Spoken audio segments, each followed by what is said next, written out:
मेरी चाह दुल्हन तू बन, जो मेरा हो नहीं पाया वो तेरा हो नहीं सकता। Hello students, welcome to my online platform organic guru. और आज हम लोग एक नया चैप्टर स्टार्ट करने वाले हैं, इलेक्ट्रोकेमिस्ट्री। ठीक है, तो लास्ट क्लास हम लोग सॉल्यूशन चैप्टर को एंड कर लिए थे। अब सॉल्यूशन के बाद हम लोग इलेक्ट्रोकेमिस्ट्री पढ़ेंगे।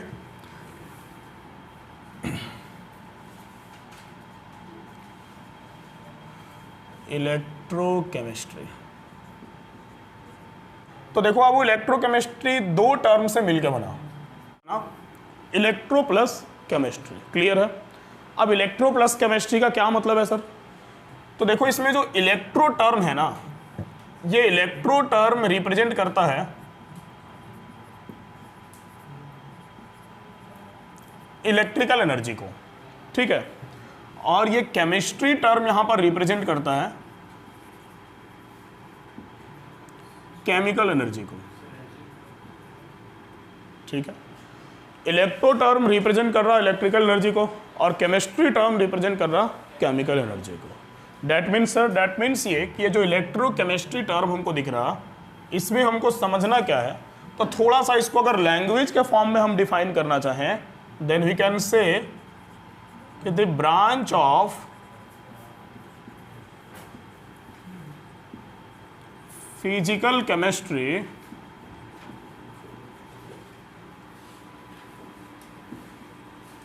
which deals with study of conversion of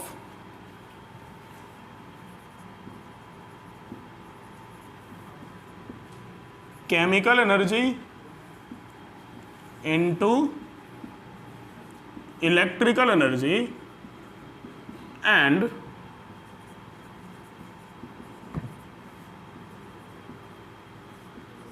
electrical energy into chemical energy is called electrochemistry. Clear हुआ? क्या बोल रहे हैं? The branch of physical chemistry, physical chemistry का वो ब्रांच जो इलेक्ट्रिकल एनर्जी को केमिकल एनर्जी में कन्वर्ट करना और केमिकल एनर्जी को इलेक्ट्रिकल एनर्जी में कन्वर्ट करने के बारे में बताता है, उसको हम लोग बोलते हैं electrical energy, sorry electrochemistry. That means ये कि इस पूरे चैप्टर में हम लोग को यही डिस्कस करना है कि कैसे हम केमिकल एनर्जी को इलेक्ट्रिकल एनर्जी में कन्वर्ट करेंगे और कैसे हम इलेक्ट्रिकल एनर्जी को केमिकल एनर्जी में कन्वर्ट करेंगे। तो ये चैप्टर देखो यहीं से दो भाग में बढ़ जाता है, दो पार्ट में यहीं से डिवाइड हो गया। फर्स्ट पार्ट हो गया chemical energy into electrical energy का, और सेकेंड पार्ट हो गया electrical energy into chemical energy का। और इन दोनों पार्ट्स को हम लोग डिवाइड करके ही चलेंगे, ठीक है, ताकि हमको पढ़ने में सुविधा हो। थोड़ा ऑर्गेनाइज तरीके से चैप्टर को लेकर चलेंगे तो पढ़ने में मजा आएगा। ठीक है, तो हम लोग इसमें जो डिस्कस करने वाले हैं, इस चैप्टर को हम टोटल 3 पार्ट में बांट के रखे हैं। दो पार्ट नहीं, 3 पार्ट में। मतलब 2 पार्ट तो हमारा जनरली देखो, फर्स्ट पार्ट तो यही हो गया chemical energy into electrical energy. पहले केमिकल को इलेक्ट्रिकल में कन्वर्ट कैसे करना है वो सीखेंगे हम लोग। और ये पार्ट आएगा हमारा किसके अंदर में, तो ये पार्ट हमारा आएगा गैल्वेनिक सेल के अंदर में। ठीक है, तो इस चैप्टर का फर्स्ट पार्ट हो गया गैल्वेनिक सेल। और गैल्वेनिक सेल में हम लोग क्या डिस्कस करेंगे, तो गैल्वेनिक सेल में हम लोग डिस्कस करेंगे conversion of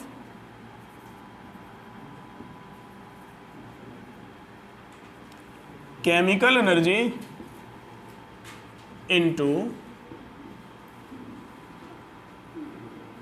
electrical energy. Clear है? इसके बाद सेकेंड पार्ट होगा हमारा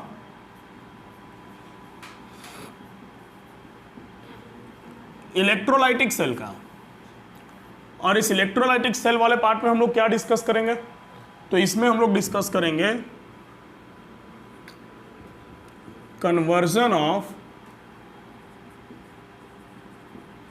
electrical energy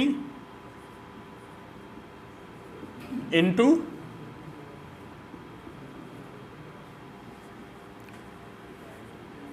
chemical energy. Clear है? एक पार्ट यहां पर और लेकर चला जाएगा, और वो कौन सा पार्ट होगा सर, तो वो होगा कंडक्टेंस ऑफ सेल का। थर्ड पार्ट हम लोग यहां पर डिस्कस करेंगे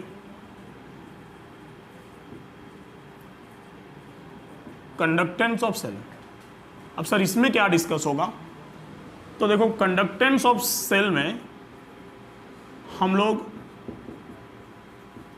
क्वांटिटेटिव और quantitative and qualitative properties of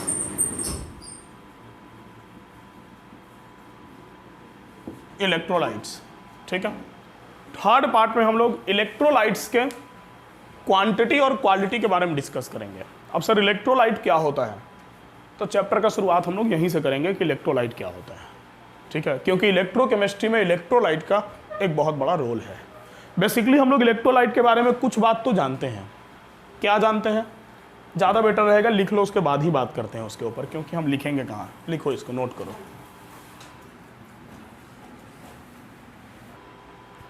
चलो तो इसको नोट करने के बाद अब हम लोग आगे बढ़ते हैं।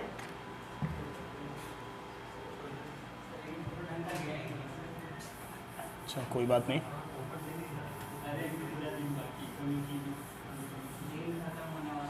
क्या बात है, इससे तो गंदा आ रहा है। बातचीत मत करो, आज माइक अच्छा क्वालिटी का नहीं है, तुम लोग का आवाज़ भी रिकॉर्ड हो जाएगा इसमें। वो बढ़िया वाला माइक घर पे रखा हुआ है, वहाँ है दो।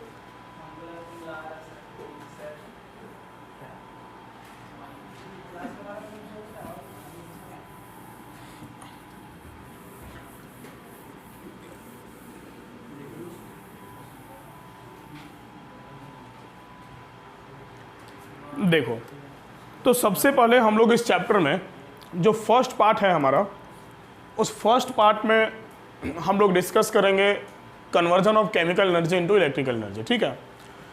इसके पहले देखो, जैसे हम लोग पूरे चैप्टर में जब इलेक्ट्रिसिटी का बात करना है तो बात ऐसा है कि इलेक्ट्रिसिटी कंडक्ट कहाँ होता है, तो सर इलेक्ट्रिसिटी जहाँ कंडक्ट होता है उसको हम लोग कंडक्टर बोलते हैं, क्लियर है ना। अब कंडक्टर हमारे पास इस पूरे चैप्टर में दो तरह का होगा, ध्यान देना। इस पूरे चैप्टर में जो कंडक्टर होगा वो दो तरह का होगा। कौन कौन सा दो तरह का कंडक्टर होगा सर? एक कंडक्टर होगा जिसको कहा जाएगा इलेक्ट्रोलाइटिक कंडक्टर, और एक दूसरा कंडक्टर होगा जिसको कहा जाएगा मेटेलिक कंडक्टर। ये दो टाइप का कंडक्टर होता है, इलेक्ट्रोलाइटिक कंडक्टर और मेटेलिक कंडक्टर। अब सर इलेक्ट्रोलाइटिक कंडक्टर क्या होता है और मेटेलिक कंडक्टर क्या होता है? देखो इलेक्ट्रोलाइटिक कंडक्टर जो है ये टर्म अराइज हुआ इलेक्ट्रोलाइट से। अब सर इलेक्ट्रोलाइट क्या होता है? तो इलेक्ट्रोलाइट हम लोग उस केमिकल को बोलते हैं जो केमिकल एक्वस सॉल्यूशन में डिसोसिएट होकर इलेक्ट्रिसिटी कंडक्ट कर सके। ये बात हम लोग पहले से जानते हैं, ठीक है, बहुत पहले आपको ये पढ़ने के लिए कहीं ना कहीं मिला होगा, लेकिन फिर भी रिकॉल करना जरूरी है क्योंकि पूरे चैप्टर में उसका यूज है। तो इलेक्ट्रोलाइटिक कंडक्टर टर्म तुम्हारा कहाँ से अराइज हुआ? तो इलेक्ट्रोलाइटिक टर्म अराइज हुआ इलेक्ट्रोलाइट से। और इलेक्ट्रोलाइट हम लोग उस केमिकल को बोलते हैं the chemical which dissociates in aqueous solution into cation and anion and conduct electricity। वैसा कैटायन आयन में डिसोसिएट हो जाएगा तो इलेक्ट्रिसिटी तो कंडक्ट करेगा ही, ठीक है। तो वो आयन जो एक्वस सॉल्यूशन में कैटायन एनायन में ब्रेक कर जाए, ठीक है, और जो इलेक्ट्रिसिटी कंडक्ट करे उसको हम लोग बोलते हैं इलेक्ट्रोलाइट, ठीक है। कुछ इलेक्ट्रोलाइट वैसे भी हैं जो without aqueous solution molten form में भी इलेक्ट्रिसिटी कंडक्ट कर सकते हैं। मोल्टेन फॉर्म मतलब जो हम उनको पिघला देंगे तो पिघलने के बाद भी उनका बाउंड ब्रेक कर जाएगा, ठीक है, तो भी वो इलेक्ट्रिसिटी कंडक्ट करेंगे, क्लियर है। तो कुछ केसेस में हमारे पास ऐसे हैं डिसोसिएट इन एक्वस सॉल्यूशन या फिर मोल्टेन फॉर्म, ठीक है। एक अच्छा सॉल्यूशन यहाँ लिखा हुआ था, मैनेज कर लेना, समझ रहे हो ना, ठीक है। डिसोसिएट इन एक्वस सॉल्यूशन और मोल्टेन फॉर्म नहीं लिखा तो भी चलेगा, तुम लोग कहीं अपना लिख लेना। तो उसको हम लोग क्या बोलते हैं, इलेक्ट्रोलाइट। और मेटेलिक कंडक्टर, तो सर मेटेलिक कंडक्टर के बारे में क्या बताना है, मेटल्स, जितने भी मेटल्स हैं वो मेटेलिक कंडक्टर है, ठीक है। तो दोनों में सर डिफरेंस क्या हुआ, तो दोनों में जो सबसे मेजर डिफरेंस हुआ, जिस डिफरेंस को लेकर हम लोग इस चैप्टर में चलेंगे, इस केस में जो इलेक्ट्रिसिटी कंडक्ट होता है वो इलेक्ट्रिसिटी कंडक्ट होता है due to movement of ions. Ion के मूवमेंट के कारण इलेक्ट्रिसिटी कंडक्ट होता है। और इस केस में electricity conduct due to movement of electrons. Metallic conductor में किसके मूवमेंट के कारण इलेक्ट्रिसिटी कंडक्ट होता है, इलेक्ट्रॉन्स के। क्लियर है ना। तो जहां पर आयंस के मूवमेंट के कारण इलेक्ट्रिसिटी कंडक्ट होगा वो इलेक्ट्रोलाइटिक कंडक्टर होगा, और जहां इलेक्ट्रॉन के मूवमेंट के कारण इलेक्ट्रिसिटी कंडक्ट होगा वो मेटल होगा। तो मेटल में हम लोग जानते हैं कि मेटल के पास फ्री इलेक्ट्रॉन होता है, और मेटल के पास जो फ्री इलेक्ट्रॉन होता है वही फ्री इलेक्ट्रॉन के मूवमेंट के कारण उसमें इलेक्ट्रिसिटी कंडक्ट होता है। समझ गए बात को, क्लियर है। तो ये होता है हमारे पास दो तरह का कंडक्टर, ठीक है, जिसका इस चैप्टर में यूज आएगा। तो देखो ये कुछ बेसिक बात हो गया, बिल्कुल बेसिक। अब हम लोग फर्स्ट टॉपिक में आते हैं, और वो फर्स्ट टॉपिक है हमारा गैल्वेनिक सेल का conversion of chemical energy into electrical energy, ठीक है। उसके लिए हमको पूरा बोर्ड खाली चाहिए क्योंकि बड़ा टॉपिक है, नोट करो इसको। हाँ तो हो गया ये। अब हम लोग चैप्टर को स्टार्ट करते हैं।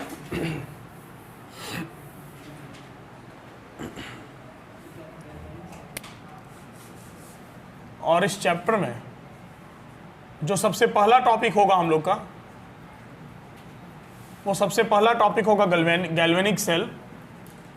और उस गैल्वेनिक सेल के पहले हम आपको सिखाएंगे कंसेप्ट ऑफ गैल्वेनिक सेल, कि आखिर गैल्वेनिक सेल का कंसेप्ट कहाँ से आया, ठीक है। ये गैल्वेनिक सेल होता क्या है।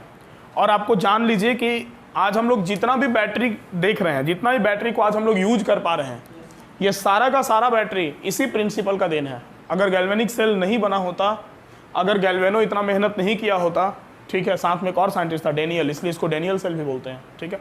तो अगर डेनियल या गैल्वेनो इतना मेहनत नहीं किया होता तो हो सकता है कि हम लोग को बैटरी मिलने में बहुत टाइम लग जाता, या फिर नहीं मिला होता, ठीक है। वैसे मिल जाता, कोई ना कोई साइंटिस्ट तो कुछ ना कुछ कर ही देता, ठीक है। तो बैटरी हम लोग जितना भी यूज करते हैं, चाहे वो रिचार्जेबल हो या चार्जेबल हो, मतलब नॉट रिचार्जेबल हो, कुछ भी हो, वो हर तरह का बैटरी शुरुआत यहीं से हुआ था, ठीक है। हुआ क्या कि गैल्वेनो एक एक्सपेरिमेंट कर रहा था। ये एक कंटेनर लिया, ये एक कंटेनर लिया, और ये उस कंटेनर में क्या किया, ये उस कंटेनर में लिक्विड भर दिया। लिक्विड मतलब वाटर। और इस वाटर में वो एक इलेक्ट्रोलाइट भरा, इलेक्ट्रोलाइट डाला कॉपर सल्फेट का। तो इस तरह से ये बन गया एक्वस CuSO4, ठीक है। और इस एक्वस CuSO4 के सॉल्यूशन में वो क्या किया कि एक जिंक का रॉड डाल दिया। वो इस एक्वस CuSO4 के सॉल्यूशन में एक जिंक का रॉड डाल दिया, ठीक है। यह Zn रॉड है, और जिंक के रॉड को इस एक्वस CuSO4 के सॉल्यूशन में डालने के बाद वो ऑब्जर्वेशन किया कि इसमें हो क्या रहा है। तो कुछ समय के बाद, कुछ समय मतलब 2-4-10 मिनट नहीं, मे भी कुछ दिन के बाद, ठीक है, वो कुछ दिनों के बाद जब इसको ऑब्जर्व किया तो क्या देखा कि इस सॉल्यूशन का जो कंडीशन है वो कुछ ऐसा हो गया है। कैसा हो गया सर? तो ऐसा हो गया। ऐसा कैसा? देखो वो क्या देखा, सबसे पहले तो जो जिंक का रॉड था,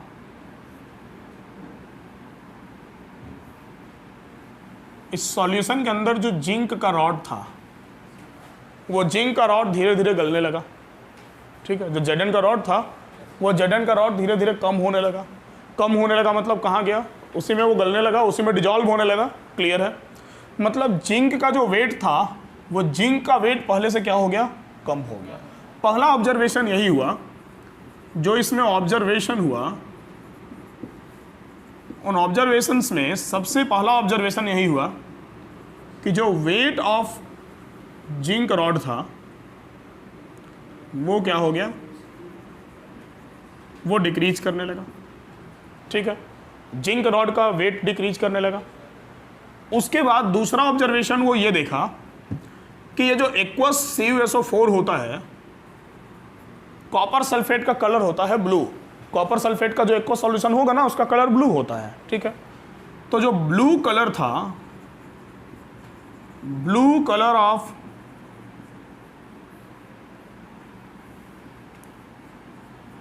सॉल्यूशन डिसअपियर। जो सॉल्यूशन का ब्लू कलर था वो धीरे धीरे डिसअपियर होने लगा, मतलब धीरे धीरे वो क्या होने लगा, कम होने लगा। समझ गए बात को। उसके बाद वो क्या देखा, उसके बाद वो देखा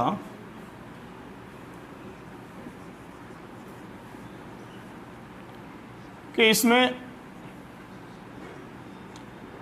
रेडिश ब्राउन प्रिसिपिटेट का फॉर्मेशन हो गया। ठीक है, ये तीसरा ऑब्जर्वेशन था। हम सबका मीनिंग समझा रहे हैं, पहले ऑब्जर्वेशन क्या था जरा एक एक करके लिखते हैं हम लोग। ठीक है, फोर्थ पॉइंट वो क्या देखा, जो फोर्थ ऑब्जर्वेशन उसका हुआ, वो फोर्थ ऑब्जर्वेशन ये हुआ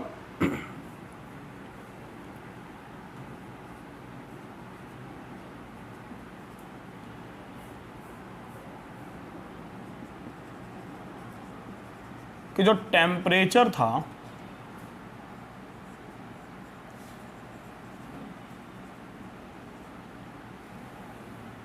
या ऐसे लिखना अच्छा नहीं रहेगा, तुम लोग कंफ्यूज हो गए।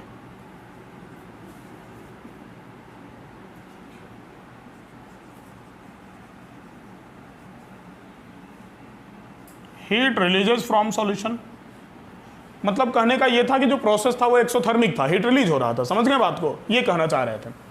ये जो 4 पॉइंट हुआ, अब सर आखिर ये जो ऑब्जर्वेशन है, ये ऑब्जर्वेशन क्या शो करता है?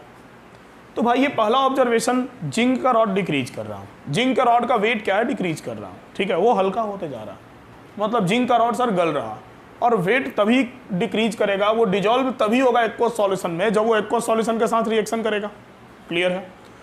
तो दूसरा ये है कि ब्लू कलर जो था सॉल्यूशन का डिसअपियर हो रहा, और वो ब्लू कलर डिसअपियर होके उसमें एक प्रिसिपिटेट बन रहा, और उस प्रिसिपिटेट का कलर कैसा है, रेडिश ब्राउन। ठीक है, ब्राउन है बट कंप्लीट ब्राउन नहीं है, रेड टाइप से है। ठीक है, तो रेडिश ब्राउन प्रिसिपिटेट बन रहा है इसके अंदर में। प्रिसिपिटेट मतलब जो नीचे बैठ जाए, तो इसके अंदर में रेडिश ब्राउन प्रिसिपिटेट बन रहा है।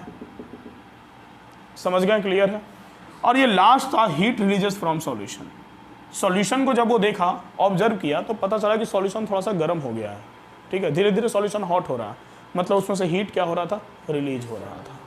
क्लियर है, मतलब यहाँ पर एक एक्सोथर्मिक प्रोसेस हो रहा था। पहला पॉइंट था कि जो जिंक है वो डिक्रीज कर रहा, तो जिंक का वेट डिक्रीज कर रहा था, वही जिंक का वेट रेडिश ब्राउन प्रिसिपिटेट बना रहा था। मतलब ओवरऑल अगर बात किया जाए तो इसके अंदर कोई तो रिएक्शन हो रहा है। अगर इसके अंदर कोई रिएक्शन नहीं होता तो ये इतने तरह का चेंजिंग इसमें कैसे आता, कलर बदल गया, प्रिसिपिटेट फॉर्मेशन हो गया, जिंक का वेट कम हो गया, ये इतना कुछ क्यों होता। ठीक है, इन सारे ऑब्जर्वेशन का कंक्लूजन ये सामने निकला। इन ऑब्जर्वेशन का कंक्लूजन क्या निकला, तो इन ऑब्जर्वेशन का कंक्लूजन ये निकला कि इस सॉल्यूशन के अंदर में जो जिंक का रॉड है, इस जिंक के रॉड का ऑक्सीडेशन हो रहा है। ऑक्सीडेशन का मतलब लॉस ऑफ इलेक्ट्रॉन। क्लियर है, तो ये जिंक का जो रॉड है ये इलेक्ट्रॉन लॉस कर रहा है, ये Zn2 plus 2 electron, that means कि इसका क्या हो रहा, ऑक्सीडेशन हो रहा। समझ गए। और ये जो 2 इलेक्ट्रॉन लॉस किया Zn का रॉड, इस CuSO4 में जब ये एक्वस है तो डेफिनेटली एक्वस है, तो ये Cu2 प्लस और SO4 2 माइनस के फॉर्म में होगा। ठीक है, तो ये जो एक्वस Cu2 प्लस था, ये एक्वस Cu2 प्लस उन दोनों इलेक्ट्रॉन्स को गेन करके ये एक्वस फॉर्म में था, ये क्या बना दे रहा, ये Cu बना दे रहा। क्लियर है। और वही Cu और नीचे ब्राउन कलर का प्रिसिपिटेट भी फॉर्मेशन कुछ Cu के कारण भी हो रहा, ठीक है। तो ये जो एक्वस Cu था वो Cu में कन्वर्ट हो जा रहा, जो Zn था ये Zn2 प्लस ये एक्वस में कन्वर्ट हो गया, मतलब इसमें घुल गया, डिजोल्व हो गया और ये Zn2 प्लस बना दिया। डेट मीन्स ये कि जिंक का हो गया ऑक्सीडेशन और कॉपर का क्या हो गया, रिडक्शन। डेट मीन्स सर यहाँ पर ओवरऑल रिडॉक्स रिएक्शन हो रहा है। रिडॉक्स का मतलब क्या होता है, रिडॉक्स मतलब रिडक्शन और ऑक्सीडेशन जहाँ साथ में होता है उसको हम लोग रिडॉक्स रिएक्शन बोलते हैं।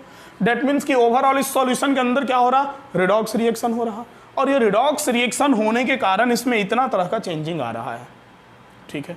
जिंक का रॉड अपने सरफेस को छोड़ के इसके अंदर डिजॉल्व होते जा रहा, जो उसका इलेक्ट्रॉन रिलीज हो रहा इसके अंदर जो Cu2 प्लस था वो उस इलेक्ट्रॉन को एक्सेप्ट करके Cu प्लस बना दे रहा, और जिंक का रॉड जो Zn2 प्लस में कन्वर्ट हो रहा वो एक्चुअल में क्या कर रहा कि जब Cu2 प्लस Cu में कन्वर्ट हो गया तो बचा कौन, SO4 2-।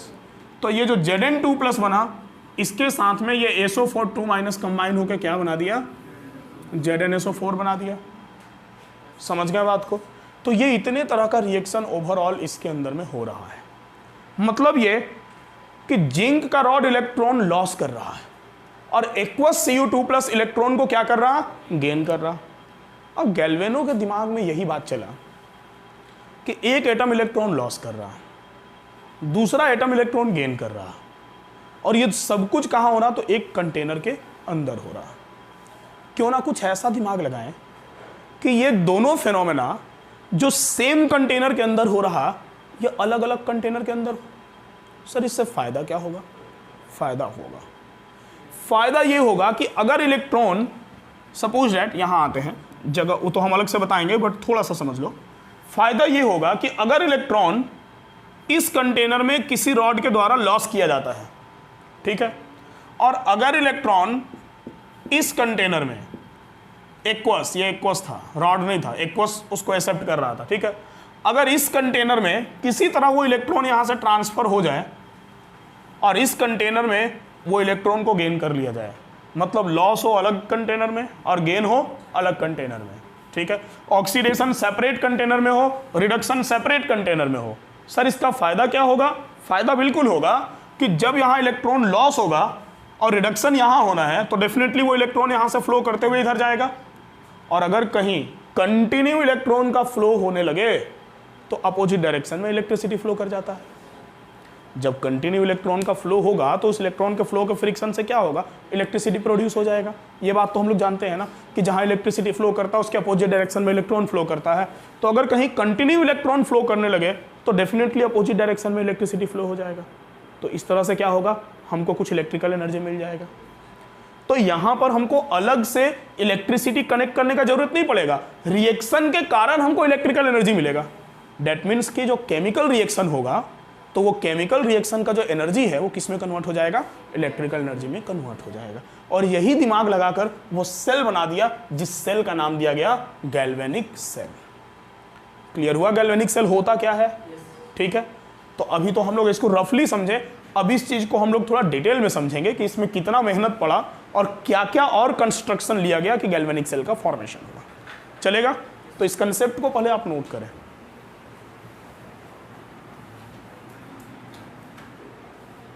चलो तो आगे बढ़ते हैं हम लोग, मिटाते हैं इसको।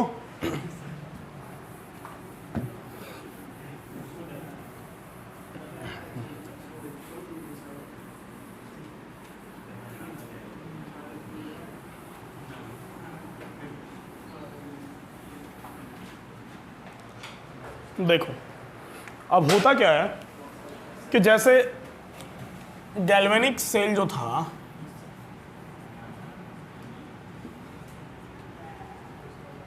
अब थोड़ा गैल्वेनिक सेल को अच्छे से समझिएगा। इसको दो साइंटिस्ट लोग मिलकर बनाया था, गैल्वेनो और डेनियल। गैल्वेनो के नाम पर इसको गैल्वेनिक सेल कहते हैं और डेनियल के नाम पर इसको डेनियल सेल कहते हैं, ठीक है। दोनों को रिस्पेक्ट दिया गया है, ठीक है। जो मेहनत किया उसको इज्जत देना पड़ेगा।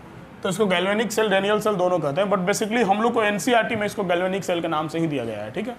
देखो गैल्वेनिक सेल में क्या किया गया कि सबसे पहले तो एक, अभी बनाना मत तुम लोग, अच्छे से समझ लेना। सबसे पहले तो एक कंटेनर लिया गया,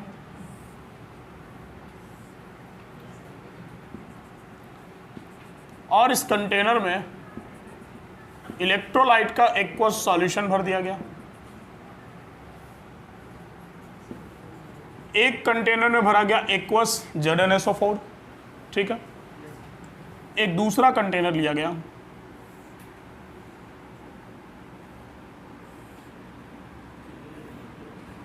और उस दूसरे कंटेनर में भी इलेक्ट्रोलाइट का एक्वस सॉल्यूशन भर दिया गया।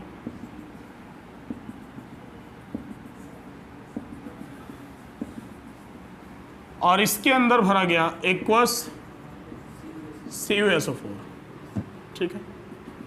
एक सॉल्यूशन में एक्वस ZnSO4 था और दूसरे में एक्वस CuSO4 था।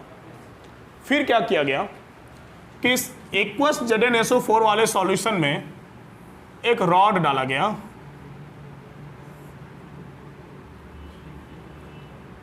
एक रॉड डाला गया जिंक का, एक जिंक का रॉड डाला गया, ठीक है। और इस एक्वस CuSO4 वाले सॉल्यूशन में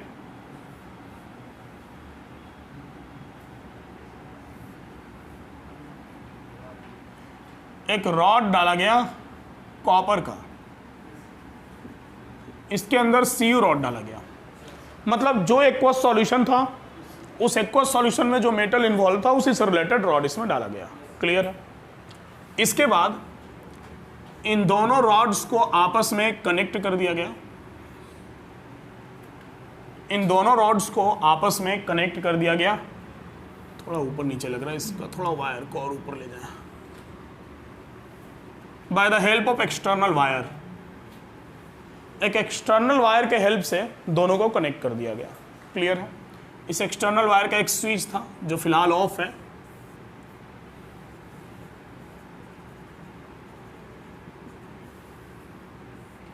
इसका स्विच था जो ऑफ है फिलहाल, ठीक है।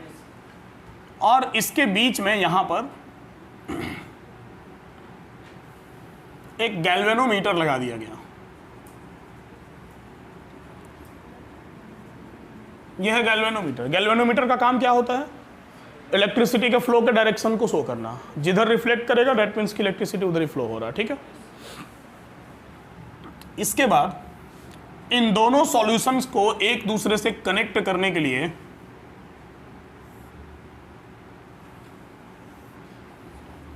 एक सॉल्ट ब्रिज बना दिया गया। अगर तुम लोग को याद हो तो ये हम ऑलरेडी तुम लोग को रिडॉक्स रिएक्शन के लास्ट में पढ़ा चुके थे, ठीक है। हम वहां बोले भी थे कि एग्जैक्टली सेम टॉपिक आपको मिलेगा फिर इलेक्ट्रोकेमिस्ट्री में। क्लियर है। और देखो वही टॉपिक मिल रहा। अब हम यहाँ इसको छोड़ के भी आगे बढ़ जाते तो कोई प्रॉब्लम नहीं था, लेकिन फिर प्रॉब्लम तुमको होता वैसे इसलिए होता क्योंकि वहाँ पर सिर्फ इसको पढ़ के छोड़ दिए थे। अब यहाँ पर उसका पोटेंशियल भी कैलकुलेट करना है, बहुत तरह का फार्मूला पढ़ना है, न्यूमेरिकल आएगा, इसलिए इसको अच्छे से हम लोग पढ़ लेंगे फिर से। ये सॉल्ट ब्रिज के दोनों एंड में, यहाँ पर सॉल्ट ब्रिज के दोनों एंड में यहाँ पर कॉटन का प्लग लगा होता है। एक मेरे पास डिफरेंट कलर वाला पेन था, हाँ। इस सॉल्ट ब्रिज के दोनों साइड में यहां पर कॉटन का प्लग लगा होता है।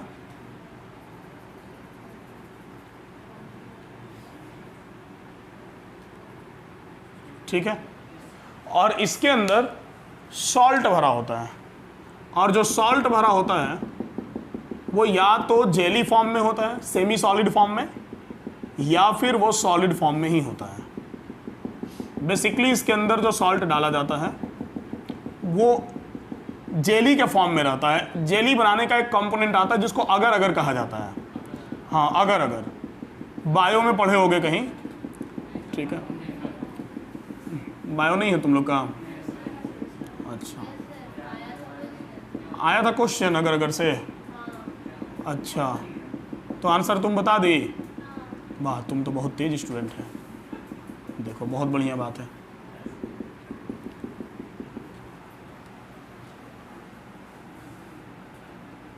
तुम भी तेज हो जाओ, हम भी अमीर बनने वाले हैं कल। कल शाम तक मेरे अकाउंट में 1.5 करोड़ रुपया आ जाएगा, पता है तुम लोग को? ठीक है, अरे तो कल अमीर बनने वाले हैं। कल शाम तक 1.5 करोड़ आ जाएगा, उसके बाद गाड़ी वाड़ी खरीदेंगे मस्त, फिर मज़ा। ड्रीम 11 पे 49 रुपये लगा रहे हैं तो टैक्स काट के आता है। ठीक है, देखो तो कल के बाद सब दिक्कत दूर। ठीक है, पढ़ाएंगे, फ्री में पढ़ाएंगे, एक पैसा नहीं लेंगे पढ़ाने का। पढ़ाना तो अपना शौक है, इसको छोड़ेंगे नहीं। तो कल जैसे ही मेरे अकाउंट में 1.5 करोड़ रुपया आएगा, परसों से पढ़ाई फ्री। तो ये बच्चा लोग सब अभी हाल फिलहाल में फी दिया है, सब सोच रहा होगा काहे दे दिए। टेंशन ना लो, वापस कर देंगे। ठीक है, बस कल 1.5 करोड़ आ जाए। हाँ ठीक है, देखो यार ध्यान दो। तो ये सॉल्ट ब्रिज से कनेक्ट कर दिया गया, ये सॉल्ट ब्रिज है।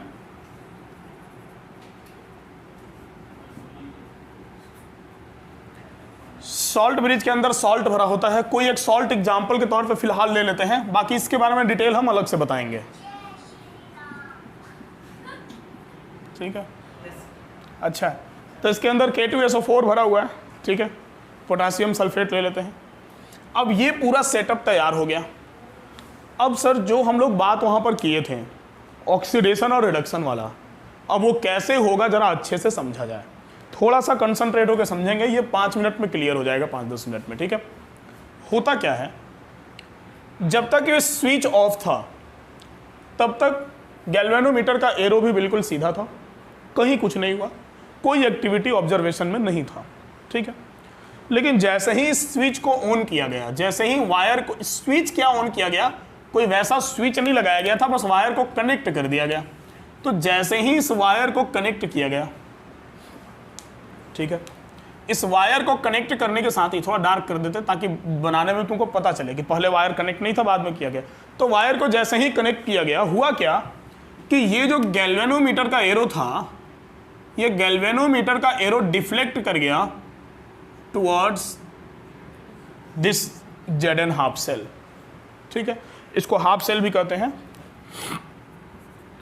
ये कहलाता है Zn हाफ सेल क्योंकि आधा है, और ये कहलाता है Cu हाफ सेल। तो जैसे ही वायर को कनेक्ट किया गया, जो गैल्वेनोमीटर का एरो था, that arrow deflected towards Zn half cell. Clear है? अब sir arrow Zn half cell की तरफ डिफ्लेक्ट हो गया, ये क्या रिप्रेजेंट कर रहा? तो अगर गैल्वेनोमीटर का एरो Zn हाफ सेल की तरफ रिफ्लेक्ट हुआ, तो फिलहाल तो ये यही शो कर रहा है कि जो इलेक्ट्रिसिटी है वो Cu हाफ सेल से Zn हाफ सेल की तरफ जा रहा। अब वो कहाँ से आया, कैसे आया, सब पता चलेगा, बट ये जो रिप्रेजेंटेशन है गैल्वेनोमीटर का, ये गैल्वेनोमीटर का जो डिफ्लेक्शन है, ये गैल्वेनोमीटर का डिफ्लेक्शन तो यही शो कर रहा ना कि जो इलेक्ट्रिसिटी है वो Cu हाफ सेल से Zn हाफ सेल की तरफ जा रहा। मतलब जो करंट है वो फ्लो कर रहा है, करने लगा, और ये कहाँ से कहाँ करने लगा, तो Cu हाफ सेल से Zn हाफ सेल की तरफ करने लगा। तो एक बात हम लोग जानते हैं कि करंट के अपोजिट डायरेक्शन में इलेक्ट्रॉन फ्लो करता है। दैट मीन्स कि जो इलेक्ट्रॉन है वो कहाँ से कहाँ फ्लो कर रहा, हाँ बिल्कुल, वो Zn हाफ सेल से Cu हाफ सेल की तरफ फ्लो कर रहा। समझ गए बात को? तो यही फिनोमेना तो गैल्वेनो करना चाहता था। ठीक है, मतलब कि जो वो करना चाहता था, इन प्रैक्टिस जो वो देखा था, उसको लैब में प्रूफ भी कर दिया। कैसे? अब देखो इसके ऑब्जर्वेशन में क्या पता चला। जब इसका ऑब्जर्वेशन किया गया तो पता ये चला कि ये जो Zn का रॉड था, ये Zn के रॉड का, जैसे ही ZnSO4 में ये Zn का रॉड गया, इस Zn का रॉड का हो गया ऑक्सीडेशन, और ये अपना 2 इलेक्ट्रॉन लॉस कर दिया। ठीक है, जब तक ये वायर कनेक्ट नहीं था तब तक ये सारा इलेक्ट्रॉन इस रॉड के ऊपर और इस वायर के आसपास एक्यूमुलेट था, जमा था। जैसे ही वायर को कनेक्ट किया गया, वो इलेक्ट्रॉन अचानक तेजी से वायर को पकड़ के और आगे की ओर बढ़ गया, और वो सारा इलेक्ट्रॉन तेजी से इस कॉपर के रॉड के ऊपर आया। और जैसे ही इस कॉपर के रॉड के ऊपर आया, तो इस कॉपर के रॉड के ऊपर जैसे ही वो इलेक्ट्रॉन फ्लो करते हुए आया, इस सॉल्यूशन के अंदर जो एक्वस CuSO4 था, वो Cu2+ और SO4 के फॉर्म में था।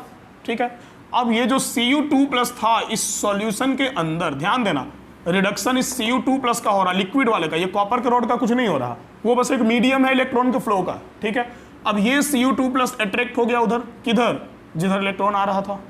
क्लियर है? और ये Cu2+ जो था ये Cu2+ उन दोनों इलेक्ट्रॉन्स को गेन करके और बना दिया Cu, ठीक है। और ये एक्वस से कन्वर्ट हो गया सॉलिड में, और जैसे ही ये इसके सरफेस के ऊपर गया वो इलेक्ट्रॉन को ले करके और उसी के सरफेस के ऊपर वो चिपक भी गया। समझ गए बात को? मतलब होगा क्या, तो हुआ ये कि सर इस सेल में ऑक्सीडेशन हो गया जिंक का, लेकिन जब जिंक का ऑक्सीडेशन हुआ तो वो इलेक्ट्रॉन यहां रहा नहीं, वो इलेक्ट्रॉन इस वायर के थ्रू फ्लो करता हुआ इस कॉपर के रॉड के ऊपर चला गया, और इस एक्वस सॉल्यूशन में जो Cu2+ आयन था वो उस इलेक्ट्रॉन को गेन करके रिड्यूस हो गया। समझ गए बात को? तो जिंक का हुआ ऑक्सीडेशन और कॉपर का हुआ रिडक्शन, मतलब ओवरऑल यहां भी हो गया रिडॉक्स रिएक्शन। और इस रिडॉक्स रिएक्शन के कारण जब यहां पर एक वोल्ट मीटर लगाया गया, क्योंकि बिना वोल्ट मीटर का इलेक्ट्रिसिटी कहां से पता चलेगा, जब यहां पर एक वोल्ट मीटर लगाया गया तो पहली बार इसमें 1.1 वोल्ट का इलेक्ट्रिसिटी जनरेट हुआ था।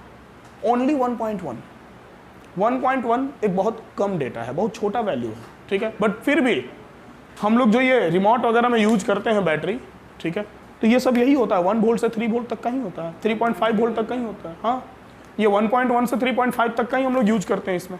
समझ गए बात को? मतलब कि उस 1.1 वोल्ट से भी हम कुछ ना कुछ तो कर ही सकते हैं, इसके पहले वो भी नहीं कर सकते थे। समझ गए? तो ये बना हमारा 1.1 वोल्ट यहाँ पर इलेक्ट्रिसिटी जनरेट हुआ। चलेगा? अभी हम लोग जितना भी बैटरी देखते हैं ना, सब इसी के प्रिंसिपल पर, इतना बड़ा नहीं है बट इसी को मॉडिफाई करके बनाया गया है, इसी से सीख के बनाया गया है, ठीक है।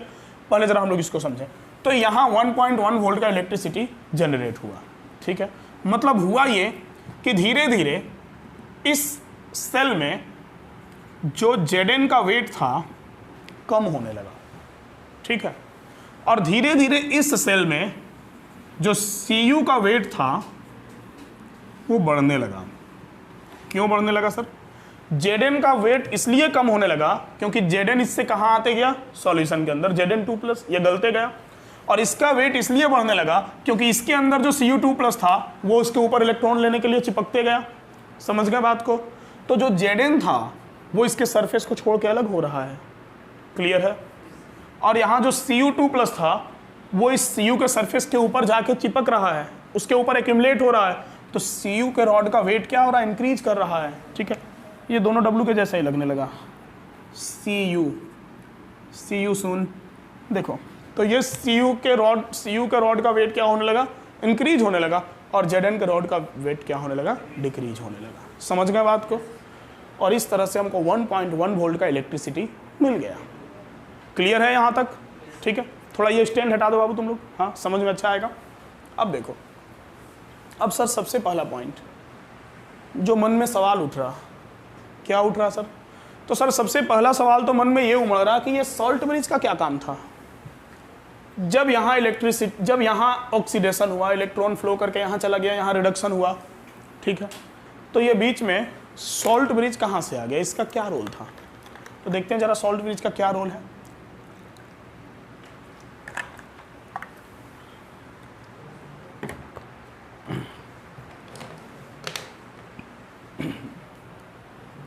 अब देखो,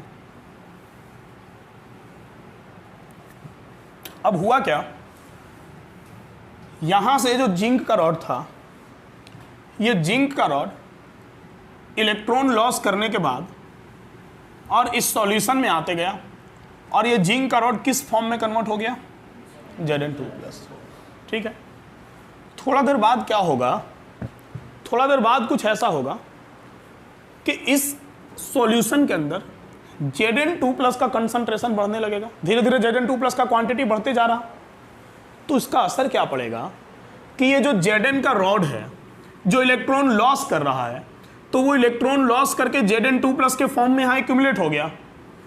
अब जब इसमें पॉजिटिव चार्ज का कंसंट्रेशन बढ़ेगा तो वो उस इलेक्ट्रॉन को आगे नहीं जाने देगा, क्योंकि इलेक्ट्रॉन में और पॉजिटिव चार्ज में क्या हो जाएगा, दोनों के बीच में अट्रैक्शन होगा। तो ये वाला इलेक्ट्रॉन इस रॉड के ऊपर जमा होने लगेगा, ठीक है, क्योंकि ये Zn2+ जो इसमें इस एक्वस सॉल्यूशन में डिसॉल्व हुआ है, वो Zn2+ उस इलेक्ट्रॉन को आगे जाने ही नहीं देगा, क्योंकि इसके अंदर तो इक्वल क्वांटिटी में ये ZnSO4 था, तो इक्वल क्वांटिटी में क्या है, पहले से इसमें इक्वल क्वांटिटी में Zn2+ और SO4 2- है। अब ये एक्स्ट्रा Zn2+ आ रहा ना रोड से, तो एक्स्ट्रा Zn2+ आ रहा तो इसमें पॉजिटिव चार्ज का कंसंट्रेशन इंक्रीज कर रहा, और जब पॉजिटिव चार्ज का कंसंट्रेशन इंक्रीज करेगा तो वो इस निगेटिव को फ्लो होने से अपोज करेगा, उसको रोकेगा, अपनी तरफ खींचेगा, ठीक है, जाने नहीं देगा। समझ रहे बात को? और बैठ के गा रहा है एकदम, जाने नहीं देंगे तुझे, जाने तुझे देंगे ही नहीं, ठीक है। देखो तो अब क्या होगा, अब ये जो सॉल्ट ब्रिज है, अब ये सॉल्ट ब्रिज देखेगा कि भाई यहाँ तो खेल गड़बड़ हो रहा, गेम यहाँ गड़बड़ हो रहा, अब इलेक्ट्रॉन आगे फ्लो नहीं करेगा तो इलेक्ट्रिसिटी कैसा फ्लो करेगा, तो बैटरी तो तुरंत खराब हो जाएगा फिर, ठीक है। तो ये सॉल्ट ब्रिज के अंदर में जो जेली के फॉर्म में या सॉलिड फॉर्म में सॉल्ट है, और यहाँ कॉटन का प्लग लगाया हुआ है, तो कॉटन का प्लग जब एक्वा सॉल्यूशन में जाएगा तो वो कॉटन का प्लग भीग जाएगा, और इस भीगे हुए कॉटन के प्लग के जस्ट ऊपर जो सॉल्ट होगा, वो सॉल्ट क्या होगा, एक्वा सॉल्यूशन के कारण डिसोसिएट कर जाएगा। मतलब मान लो कि अगर इसमें K2SO4 है तो वो 2K+ और SO4 2- के फॉर्म में डिसोसिएट हो गया, होगा ना। अब जैसे ही इसमें पॉजिटिव चार्ज का कंसंट्रेशन बढ़ेगा, ये सॉल्ट ब्रिज तुरंत क्या करेगा, ये सॉल्ट ब्रिज तुरंत इसमें निगेटिव चार्ज प्रोवाइड करा देगा, ठीक है। जैसे ही एक Zn2+ में आया, एक Zn2+ का क्वांटिटी बढ़ा, तुरंत सॉल्ट ब्रिज ऊपर से SO4 2- दे दिया, ले भाई तू शांत रह, ठीक है। जो तुमको छोड़ के गया, जो इलेक्ट्रॉन जा रहा उसको जाने दो, हाँ, उस मोह माया में मत पड़ो, व्यवस्था है मेरे पास, ठीक है। तो जैसे ही ये Zn2+ में कन्वर्ट हुआ, वैसे ही ये सॉल्ट ब्रिज एक SO4 2- दे दिया, उसको स्टेबल कर दिया, चार्ज के बैलेंस को स्टेबल कर दिया। समझ गया ना बात को, चार्ज को बैलेंस कर दिया। अब दूसरा कंडीशन, जरा यहाँ आओ, इस केस में क्या हो रहा, इस केस में कंसंट्रेशन किसका घट रहा है, पहले किसका घट रहा वो देखें, Cu2+ का, क्योंकि Cu2+ किस में कन्वर्ट होते जा रहा, Cu में, तो वो तो न्यूट्रल होते जा रहा। अब भाई जब Cu2+, ये एक्वस वाला Cu2+ न्यूट्रल होते जा रहा, तो कंसंट्रेशन कौन से चार्ज का बढ़ रहा, किसका बढ़ रहा, SO4 2- का, क्योंकि वो तो कम नहीं हो रहा, कम कौन हो रहा उसका, Cu2+। समझ गए बात को? तो जब इसमें SO4 2- का निगेटिव चार्ज का कंसंट्रेशन जब इसमें बढ़ेगा, ठीक है, तो निगेटिव चार्ज का कंसंट्रेशन बढ़ेगा तो जो इलेक्ट्रॉन इधर से फ्लो करके आ रहा है, ये निगेटिव उसको आने नहीं देगा, ठीक है। अब ये निगेटिव यहाँ नीचे से नज़र बैठाए हुए है, तुम आ रहा मेरा Cu2+ को छीनने के लिए, तुमको हम बताते हैं, ठीक है। हाँ, अब ये Cu2+ के चक्कर में SO4 2- उस इलेक्ट्रॉन को यहाँ आने ही नहीं देगा, फिर से ये सॉल्ट ब्रिज, ठीक है। हाँ, अब ये सॉल्ट ब्रिज आया, अरे यहाँ भी काम गड़बड़ हो रहा, तो जैसे ये सॉल्ट ब्रिज इस साइड पॉजिटिव चार्ज का कंसंट्रेशन बढ़ा था तो निगेटिव दे दिया था, वैसे इधर किसका कंसंट्रेशन बढ़ा, निगेटिव का, तो ये सॉल्ट ब्रिज तुरंत यहाँ से क्या करेगा, पॉजिटिव चार्ज दे देगा, ठीक है। भाई तू शांत रहो, जो आ रहा है उसको आने दो, तुमको क्या दिक्कत है, तुमको छोड़ के जा रहा फिर भी तुम उसके चक्कर में पड़ा हुआ है, जाने दो उसको। समझ गए बात को ना? हाँ देखो, छोड़ के जाने पे तुम लोग, हम शायरी वारी नहीं मारने वाले हैं, हम ऐसे ही बोल रहे थे, ठीक है। हाँ, तो समझ गए बात को ना? हाँ, नहीं वो बोल रहा है कि जाने दे, जो तेरा नहीं हुआ वो किसी का नहीं होगा, हाँ टेंशन ना ले, ठीक है। वो एक बहुत अच्छा शायरी है कुमार विश्वास का, उसमें एक लाइन बहुत अच्छा है, उसका एक लाइन हमको याद आ रहा, मेरी चाहत को दुल्हन तू बना लेना मगर सुन ले, जो मेरा हो नहीं पाया वो तेरा हो नहीं सकता, ठीक है। पूरा याद आएगा तो सुना देंगे, वो भी अच्छा है, ठीक है। पहले बताओ ये समझ में आया कि नहीं, ताली बाद में बताना, समझ गया ना? तो ओवरऑल होगा क्या सर, ओवरऑल हुआ ये कि ये सॉल्ट ब्रिज दोनों सेल के न्यूट्रलिटी को मेंटेन करके रखा है। अब जब दोनों सेल के न्यूट्रलिटी को ये सॉल्ट ब्रिज मेंटेन करके रखा है, तो अब इलेक्ट्रॉन प्रॉपर तरीके से फ्लो करेगा। लेकिन सर मन में एक सवाल और आता है, क्या आता है, कब तक करेगा सॉल्ट ब्रिज, कब तक साथ निभाएगा, ठीक है। हर किसी का एक लिमिट होता है, ठीक है ना? हाँ, तो भाई ये सॉल्ट ब्रिज कब तक साथ निभाएगा, तो जब तक इसके अंदर में सॉल्ट रहेगा, ठीक है। सर सॉल्ट खत्म हो जाएगा तो बैटरी खत्म हो जाएगा, हाँ। बैटरी कौन सा जिंदगी भर के लिए होता है, बैटरी दूसरा लाएंगे, लगाएंगे बदल के, ठीक है, बन रहा नया। समझ गए बात को ना? तो जिस दिन सॉल्ट ब्रिज का सॉल्ट खत्म हो गया उस दिन बैटरी भी खत्म हो गया। क्लियर हुआ? तो ये होता है बाबू गैल्वेनिक सेल। तो गैल्वेनिक सेल हमको लगता है अच्छे से समझ में आ गया होगा, ठीक है, बहुत अच्छे से, बहुत बढ़िया बात है। पहले इसका लैंग्वेज 2 लाइन लिखवा दें, डेफिनेशन सिर्फ, उसके बाद इसको बनाना, तब इसका वर्किंग फंक्शन लिखवाएंगे, ठीक है। नोट करो, लिखो गैल्वेनिक सेल हेडिंग दो।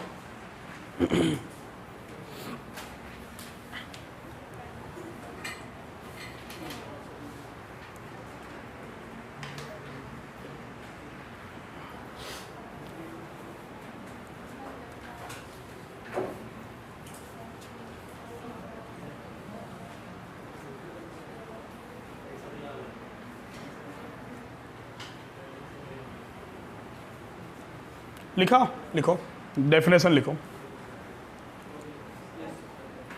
लिखो it is used to convert, it is used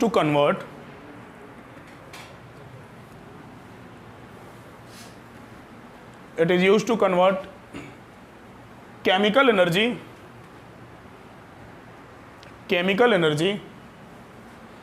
into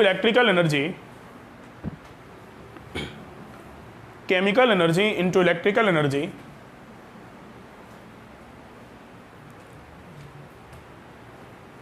by the help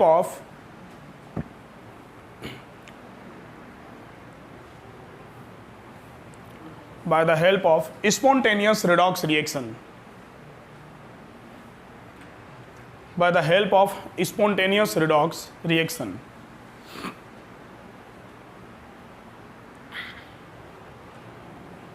Spontaneous redox reaction. Full stop. Next point.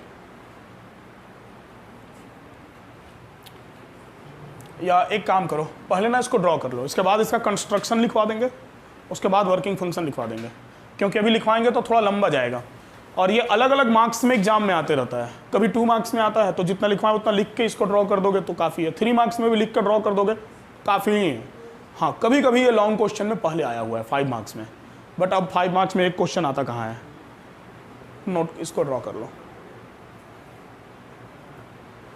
इसको एक और नाम से पुकारते हैं, वो भी लिख दें यहाँ पर हम, ठीक है। देखो इसका पहला नाम हो गया बाबू जेडन हाफ सेल, ठीक है, और दूसरा नाम हो गया इसका ऑक्सीडेशन हाफ सेल, ठीक है। इसका पहला नाम हो गया सीयू हाफ सेल और इसका दूसरा नाम हो गया रिडक्शन हाफ सेल। अच्छे से बनाना, बड़ा बनाना, गिजमिज मत करना। चलो तो सब लोग ड्रॉ कर लिए, लिखो इसका कुछ कंस्ट्रक्शन लिखवा दें और कुछ वर्किंग फंक्शन लिखवा दें। थोड़ा लंबा जाएगा बट ना लिखवाएं तो भी चलेगा, लेकिन हम जानबूझ के लिखवाते हैं क्योंकि बहुत सारा टर्म है इसमें, प्रोसेस बहुत ज़्यादा हो रहा। जरूरी नहीं कि जो एग्जाम में आए सिर्फ वही लिखना हो, बाद में कभी पढ़ोगे लैंग्वेज, मान लो अगर ये देख के समझ में नहीं आया, लैंग्वेज पढ़ के ध्यान में आ जाएगा कि किसमें क्या हो रहा था, इसलिए थोड़ा सा लिखवा देते हैं, ठीक है। लिखो नेक्स्ट पॉइंट, लिखो लिखो in this cell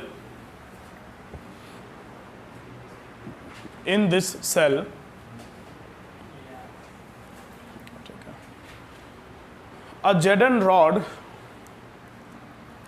in this cell a Jeden rod is dipped into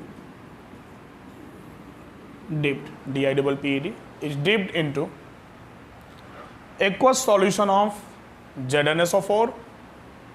Jeden rod is dipped into aqueous solution of ZnSO4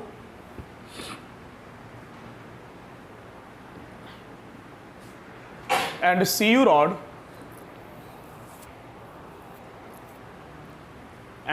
rod is dipped into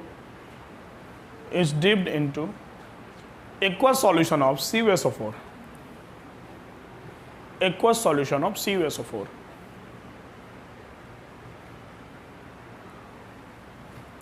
Full stop. Both rods were connected by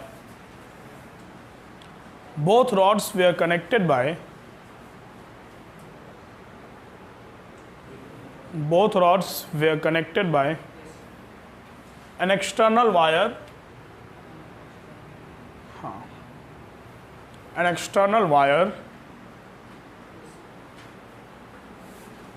through galvanometer. An external wire through galvanometer.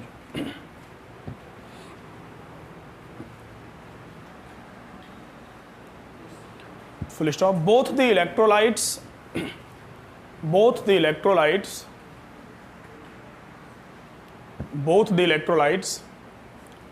were connected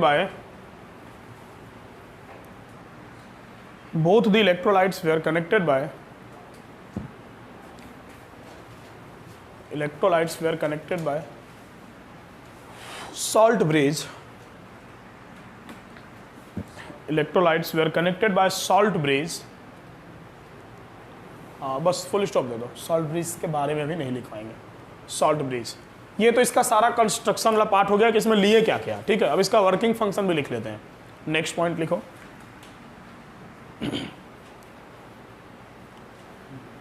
लिखो, when switch is in of condition, when switch is in off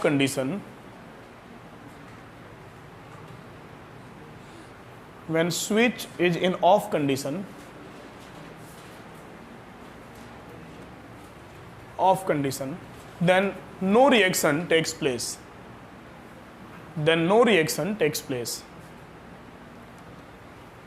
जब switch off था कुछ भी नहीं हुआ. then no reaction takes place. Full stop. When switch is on,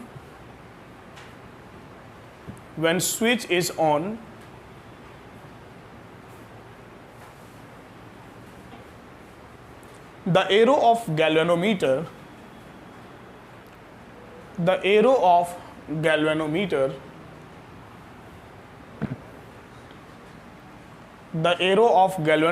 is deflected towards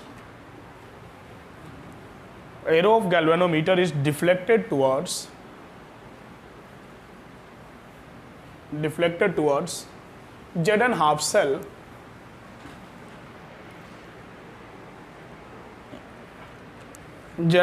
cell, which indicates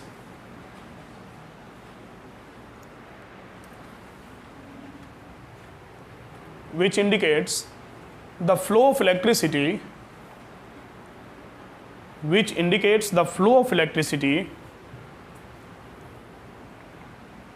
takes place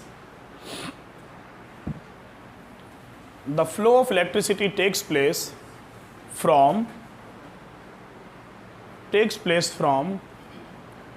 Cu half cell to Zn half cell. Cu half cell to Zn half cell.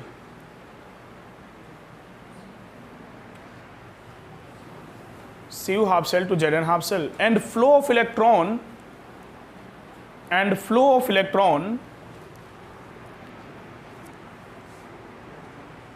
takes place from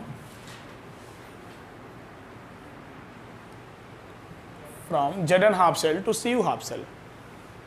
From Zn half cell to Cu half cell.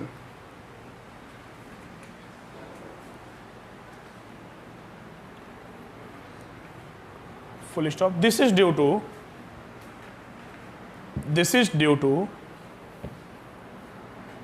oxidation of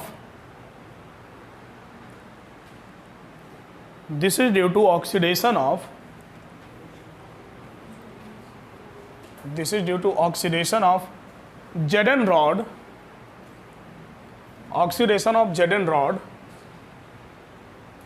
in Zn half cell, and reduction of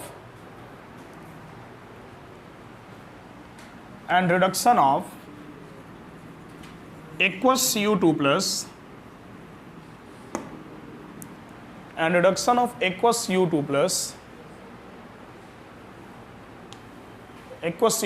in Cu half cell.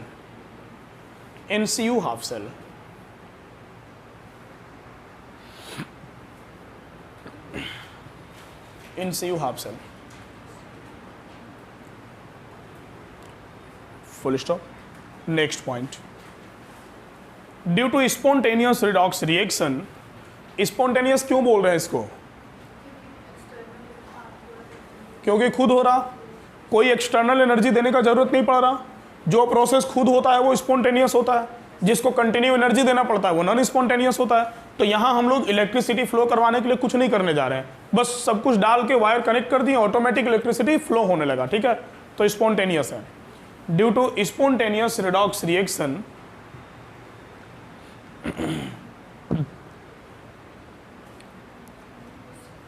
due to spontaneous redox reaction, the chemical energy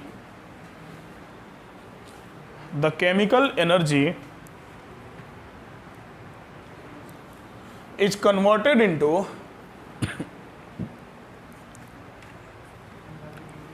the chemical energy is converted into electrical energy.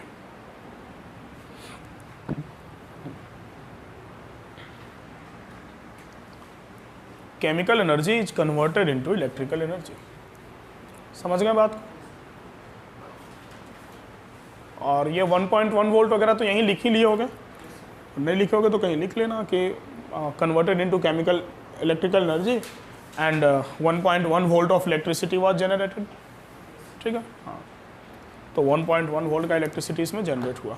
ये तो बात हो गया पूरा इसके working function का, ठीक है। लेकिन इस वर्किंग फंक्शन में एक चीज़ मिसिंग है और वह है सॉल्ट ब्रिज, ठीक है। हाँ, तो सॉल्ट ब्रिज के बारे में आप एक पॉइंट कहीं भी अलग से लिख दीजिएगा कि salt bridge is used to maintain neutrality of half cell, ठीक है। कहीं भी लिख देना इसमें, ठीक है ना। और सॉल्ट ब्रिज का अलग से सिग्निफिकेंस लिखवाना पड़ेगा, लिखवाए थे रिडॉक्स वाले में, ठीक है, देख लेना, अदरवाइज बोलोगे तो लिखवा देंगे हम, ठीक। थोड़ा टाइम ओवर हो रहा और कोई बात नहीं है, बट लिखवा देंगे तो ये लेक्चर कम से कम कंप्लीट हो जाएगा। थोड़ा सा सॉल्ट ब्रिज के लिए अगला लेक्चर का वेट नहीं करना पड़ेगा, लिख ही लो ना, अलग से एक छोटा सा हेडिंग दे दो, significance of salt bridge.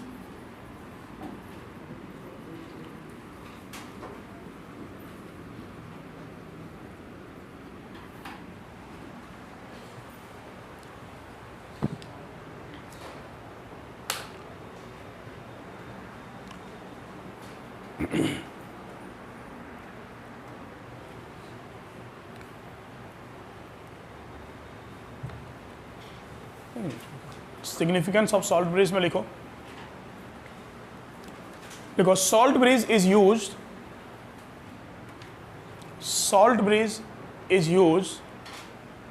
To maintain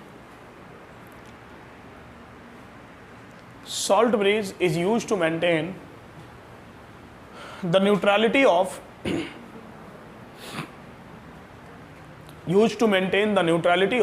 half cell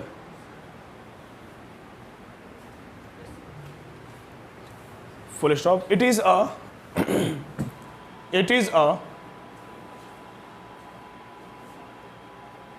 inverted U tube like a structure, inverted मतलब उल्टा, यूट्यूब, यू कैपिटल यू लिखना, यूट्यूब मत लिख देना, ठीक है। Inverted you, capital you, inverted you tube like structure, उल्टा यू जैसा नहीं लग रहा, ठीक है। तो inverted you tube like structure which is filled by भरा हुआ FILLED, which is filled by salt in solid form or in jelly form, or in jelly form mixed with अगर वो अगर जेली बनाने का काम करता है, ठीक है। फॉर मोर इंफॉर्मेशन अबाउट अगर you can search on Google, ठीक है। नेक्स्ट विथ अगर, ठीक है। उसके बाद ये पॉइंट तो लिखवा दिया ना कि it maintains neutrality of half cell, ठीक है। देन कंप्लीट, ये कंप्लीट हो गया, ठीक है। तो आज के लेक्चर में हम लोग इतना ही रखेंगे। कंप्लीट डिटेल में हम लोग डिस्कस कर लिए गैल्वेनिक सेल को, ठीक है। एक बार पढ़ लेंगे तो दोबारा का जरूरत नहीं पड़ेगा, फिर भी अवेलेबल है रिकॉर्डिंग, आपको जब मन तब देखिए। मिलते हैं हम लोग नेक्स्ट लेक्चर में। नेक्स्ट लेक्चर बड़ा इंपॉर्टेंट होगा, ठीक है। अटेंड जरूर करना है सबको, ठीक है। इसलिए नेक्स्ट लेक्चर इंपॉर्टेंट होगा, क्योंकि अभी तो हम लोग अपने मन से लिख लिए ना 1.1 वोल्ट। अब बाद में अब क्या है कि अब सिर्फ Zn और Cu हाफ सेल नहीं है, बहुत तरह का इलेक्ट्रोलाइट और बहुत तरह का रॉड डाल डाल के और बनाया जाता है सेल। तो कौन से सेल का कितना पोटेंशियल होगा वो कैलकुलेट करने का फॉर्मूला पढ़ेंगे हम लोग, ठीक है। इसलिए नेक्स्ट क्लास एब्सेंट नहीं करना, कंटिन्यू रहना। मिलते हैं नेक्स्ट क्लास हम लोग।